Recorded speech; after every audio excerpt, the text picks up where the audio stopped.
Assalamualaikum warahmatullahi taala wabarakatuh. Saya Nurul Hamimi binti Awang Japilan pada hari ini akan membentangkan kerangka konseptual pengetahuan pedagogikal kandungan pengajaran komponen tamadun Islam. Sebagai pendahuluan, kita lihat pada hari ini kemerosotan nilai-nilai Islam dan akhlak dalam kalangan generasi muda khususnya para pelajar telah menimbulkan kebimbangan banyak pihak. Fenomena ini kerana adalah impak negatif daripada pembangunan material dan rohani yang tidak seimbang. Justru pelbagai usaha telah diambil untuk mengatasi masalah ini. Antaranya adalah mengajarkan komponen tamadun Islam kepada pelajar di peringkat menengah dan tinggi. Latar belakang kajian, komponen tamadun Islam diperkenalkan untuk memastikan para pelajar dapat mengetahui, mencontohi dan membangun kembali kegemilangan ketamadunan Islam yang telah dibina oleh tokoh-tokoh Islam. Proses pengajaran pembelajaran komponen tamadun Islam pula lazimnya berlangsung dalam suasana yang hambar dan membosankan kerana komponen pelajaran ini bersifat fakta. Oleh itu, guru perlu menguasai pengetahuan pedagogikal kandungan untuk mengatasi masalah ini. Berikut merupakan teori pengetahuan pedagogikal kandungan oleh Shulman dan teori pengajaran Ibn Khaldun. Secara ringkasnya, pengetahuan pedagogikal kandungan merujuk kepada pengetahuan guru dalam menyampaikan isi kandungan pelajaran dengan menggunakan pedagogi yang bersesuai selaras dengan latar belakang pelajar. Saya akan menerangkan kerangka ini dengan lebih lanjut dalam kerangka konseptual. Ini adalah kerangka konseptual pengetahuan pedagogikal kandungan pengajaran komponen tamadun Islam berdasarkan teori Shulman dan Ibn Khaldun.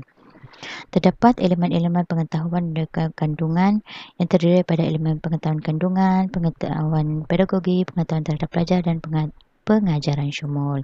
Elemen-elemen ini berintegrasi antara satu sama lain untuk membentuk pengetahuan pedagogikal kandungan yang mantap dalam pengajaran komponen tamadun Islam.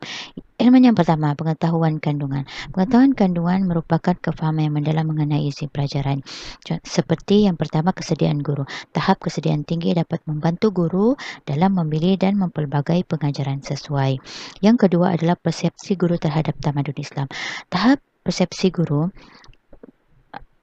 adalah memainkan peranan yang penting. Persepsi positif guru terhadap ilmu tamadun Islam dapat mendorong guru untuk mendalami ilmu itu sekaligus dapat menyampaikan dalam objektif yang sebenar. Konsep yang terpenting dalam pengetahuan kandungan ialah pengetahuan substantif dan sintetik. Kedua-dua pengetahuan ini saling berintegrasi antara satu sama lain untuk membentuk kefahaman pelajar. Elemen seterusnya adalah pengetahuan pedagogi. Pengetahuan guru dalam menyampaikan ilmu. Pengetahuan isi pelajaran bagi suatu pelajaran perlu dilaksanakan secara berulang-ulang menurut Ibn Khaldun. Perkara perlu dilakukan kerana penyampaian pada kali pertama lazimnya tidak membantu pelajar untuk faham dan penerangan yang kedua ini dapat mengatasi kekurangan tersebut. Seterusnya adalah memotivasikan pelajar. Kemahiran guru untuk memotivasikan pelajar dalam kajian telah menunjukkan wujud hubungan signifikan antara faktor motivasi dengan pencapaian pelajar. Kaedah motivasi pelajar dapat dilakukan dengan pelbagai cara. Dengan memberi ganjaran terhadap pencapaian, memberi pujian kepada pelajar dan elemen yang seterusnya adalah konsep yang seterusnya adalah pendekatan pengajaran. Kaedah pengajaran dan teknik pengajaran. Ibn Khaldun menitik beratkan pendekatan pengajaran dalam bentuk pengalaman yang perlu disampaikan secara beransur-ansur dan berulang untuk membentuk kefahaman pelajar. Begitu juga dengan kaedah pengajaran. Guru perlu berpengetahuan tinggi dalam aspek kaedah pengajaran dan pemilihan teknik pengajaran yang sesuai dengan latar belakang pelajar.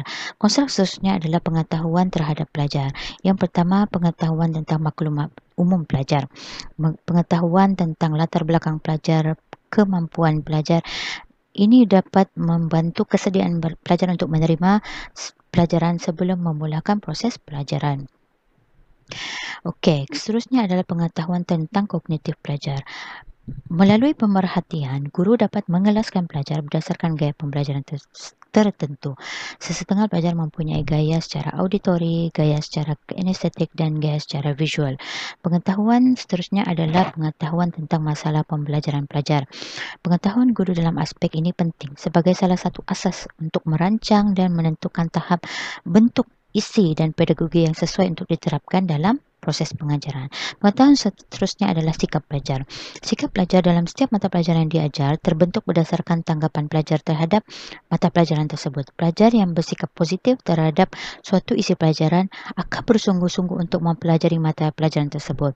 Okey, Konstruksi seterusnya adalah pengetahuan guru tentang pengetahuan sedia ada pelajar. Pelajar pengetahuan sedia ada yang tinggi mudah untuk menerima isi pelajaran yang disampaikan. Aspek ini perlu difahami dan dikenal pasti oleh guru untuk memudahkan proses asimilasi antara pengetahuan yang lama dengan pengetahuan yang baru. Okey, konstruk yang terakhir adalah pengajaran syumul. Dalam konteks pengajaran syumul, pengetahuan pedagogik kandungan harus dikuasai oleh setiap guru pendidikan Islam. Komponen ini penting kerana syumul dalam pengajaran kepengetahuan Islam merupakan kebolehan guru untuk menjelaskan kesamaran dan menjawab persoalan dalam kalangan pelajar. Antara konstruk dalam pengajaran syumul ini adalah menyeluruh. Guru perlu menyampaikan ilmu yang patut dipelajari kepada pelajar. Dalam konteks pengajaran komponen tamadun Islam, keseluruhan topik yang terkandung dalam komponen ini perlu disampaikan kepada pelajar tanpa meninggalkan topik tertentu. Melanjut memperluas dan mendalami pelajaran. Proses menyampaikan ilmu pengetahuan perlu dilaksanakan dan jelas untuk elakkan keliruan dalam kalangan pelajar. Guru disarankan tidak menyampaikan secara ringkas kerana huraian begini akan menyebabkan pelajar tidak faham topik. Pengulangan. Ibnu Khaldun menegaskan agar proses pengulangan dalam peringkat pelaksanaan pengajaran. Yang pertama, menyampaikan ilmu secara umum. Yang kedua, mengulang ilmu tersebut tetapi dengan menggunakan pendekatan yang berbeza. Dan seterusnya adalah mengaitkan topik dengan situasi semasa. Ini adalah penting menurut Ibnu Khaldun.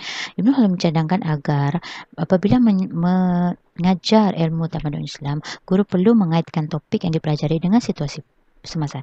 Ini kenapa? Agar pelajar berasa dekat dengan topik tersebut. Guru perlu mendatangkan contoh-contoh yang bersangkutan dengan isi pelajaran yang disampaikan untuk mengukuhkan kefahaman pelajar. Akhir kata, sebagai penutup, saya berharap kerangka konsep yang saya bentang ini dapat membantu guru untuk meningkatkan kualiti pengajaran khususnya dalam pengajaran tamadun Islam. Kajian seterusnya akan dilaksanakan untuk mengetahui tahap penggunaan pengetahuan pedagogik kandungan guru dalam pengajaran komponen tamadun Islam.